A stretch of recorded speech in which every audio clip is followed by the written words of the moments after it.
मुंबईसह उपनगरांना सुद्धा मुसळधार पावसानं झोडपलं। मुंबई, ठाणे, नवी मुंबईमध्ये तुफान पाऊस, ठिकठिकाणी पाणी साचल्यानं मुंबईकरांचे हाल।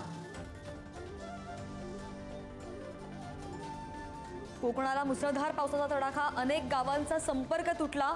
नदी नाल्यांना पूर तर अनेक ठिकाणी ढगफुटी, हायवेवर सुद्धा पाणीच पाणी।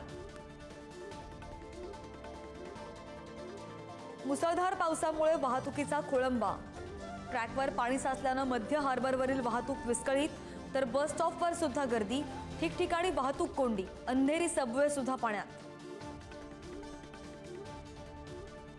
पश्चिम महाराष्ट्रासह मराठवाड्यामध्ये सुद्धा पावसाची तुफान बॅटिंग, कोल्हापुरातील पंचगंगा नदीच्या पाणी पातळीमध्ये सुद्धा मोठी वाढ।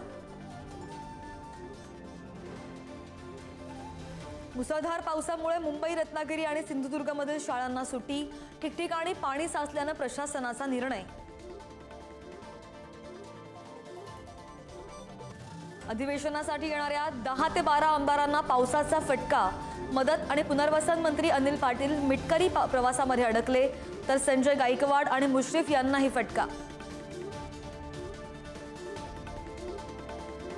वरळीमधील हिट अँड रन प्रकरणामध्ये शिंदेच्या सेनेचे राजेश शहा आणि राजेंद्र सिंग बिडावत पोलिसांच्या ताब्यात, तर मुलगा मिहिर शहा फरार, पोलिसांकडून गुन्हा दाखल, आज कोर्टामध्ये हजर करणार। मराठा आरक्षणावर मुख्यमंत्र्यांनी संध्याकाळी 5 वाजता बोलावली सर्वपक्षीय बैठक, उद्धव ठाकरे, पवार, राज ठाकरेंना सुद्धा निमंत्रण, आरक्षणावर तोडगा काढण्याचा सरकारचा प्रयत्न। हिंगोली आणि परभणीनंतर आज जरांगेंची नांदेडमध्ये रॅली, प्रशासनाकडून शाळांना सुट्टी, हजारो मराठा बांधव रॅलीमध्ये सहभागी होणार।